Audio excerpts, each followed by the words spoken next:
question à vous poser. Quel est le premier cadeau qu'on a fait à un Khatan Kala dans le monde? Bon, vous allez me dire Khatan Kala, le premier Khatan Kala, les premiers mariés du monde, ah ben c'est Adam Arishon, c'est le premier homme et Chava. Ok.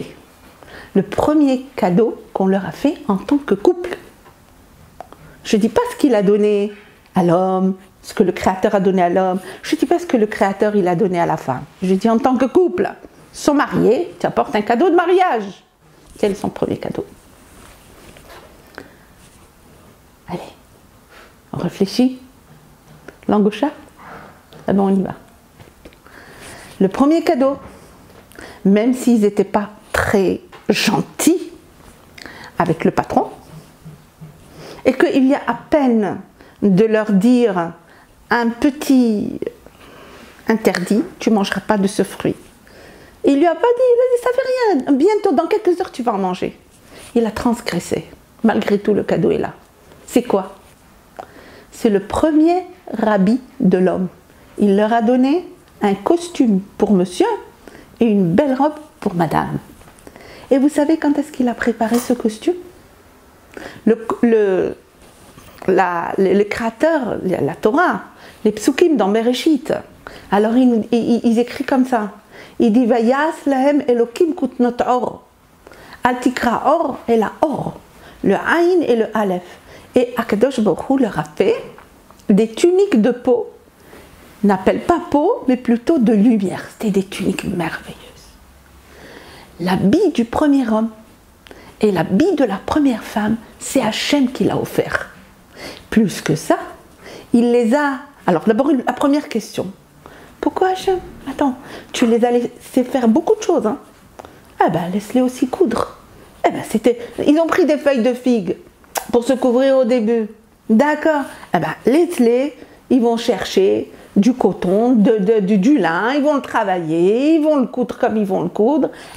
Madame va prendre la couture, monsieur va apprendre à cultiver le lin et le coton et je ne sais quoi. Et puis voilà, il va avoir de beaux habits, on va avoir on va avoir des boutiques, on va avoir de tout, et puis voilà. C'est ce qui s'est passé après. Alors pourquoi est-ce que le premier habit, tout prêt, qu'Akadosh Baruch Hu l'a donné, et non seulement ça, qu'il a créé Beben Hashmashot. C'est-à-dire, avant de se réveiller, avant qu'il y ait le mariage, avant tout, il y a quelque chose qu'Akadosh Baruch Hu a créé pour l'homme. C'est le Beged, ce fameux habit, le premier habit de l'homme et de la femme. Pourquoi Ben Hashmashot avant Shabbat? Ben Hashmashot, ça veut dire, c'est ni les jours de semaine, ni le Chol, ni le Shabbat Kodesh. C'est entre les jours profanes de la semaine et le Shabbat Kodesh. Le lien entre le profane et le Kodesh, le saint. C'est-à-dire le lien entre le matériel et le spirituel. Par exemple, on dit que le Beth Amikdash a été créé Beben Hashmashot. Il y a 10 choses qui ont été créées en ce moment-là. Pourquoi le Beth Amikdash? Parce que le Beth Amikdash, lui aussi, il représentait cette partie spirituelle qui avait une attache sur terre. Qu'est-ce que c'est? Qu'est-ce qu'il représente? Pourquoi l'habit de l'homme autant que ça? Et pourquoi c'est Akadosh Baruch Hu? Parce qu'en fait, le premier habit de l'homme, c'est son corps. Et au début, il n'avait pas besoin. Mais après, quand il en a eu besoin, seul le Créateur qui a créé la Neshama, qui sait quels sont ses composants, qui sait qu'est-ce qu'elle a besoin, c'est seulement lui qui peut donner l'enveloppe. Quand tu achètes un cadeau, d'accord, si tu n'as pas vu le cadeau et tu ne sais pas comment il est le cadeau, tu ne peux pas préparer l'enveloppe et l'emballage de ce cadeau si tu veux qu'il soit bien préparé. Donc c'est seulement le Créateur qui connaît notre Neshama, qui a su quel habit et comment la couvrir, puisque le Beged, l'habit, n'est qu'une suite du premier habit qui s'appelle le corps de l'homme. Et quand la Neshama, c'est-à-dire l'âme, elle va quitter le corps, donc elle va monter et le corps il reste. Il reste avec l'habit en bas. Voilà. Donc, qu'est-ce que nous voyons? Ça, c'était quelque chose de très important. Un secret que seul le peuple juif, il détient d'ailleurs.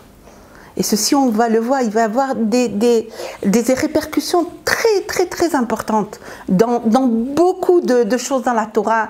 Peut-être on aura l'occasion d'en parler plus longuement. Mais là, je voudrais, puisque j'y suis, je voudrais vous donner un petit historique de cet habit. Ce fameux habit que quand l'homme il l'a porté, et la femme, d'abord, ils se sont sentis rassurés. Leur respect et leur valeur et leur place, on dirait qu'ils l'ont un petit peu retrouvé après avoir chuté, après la faute, etc., etc. Avec cet habit, tous les animaux avaient peur de l'homme. Ils lui redonnaient le respect qu'il lui devait, qui devait normalement être à lui avant la faute. Et cet habit, il a eu toute une histoire.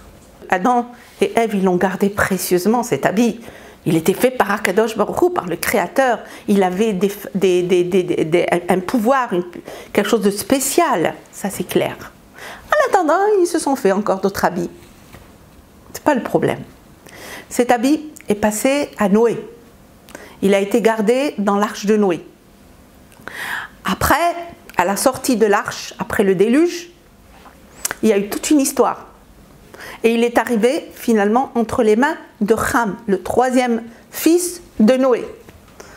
Et après, Ham l'a passé donc à un de ses petits-fils qui s'appelle Nimrod, le grand ennemi d'Abraham Avinu.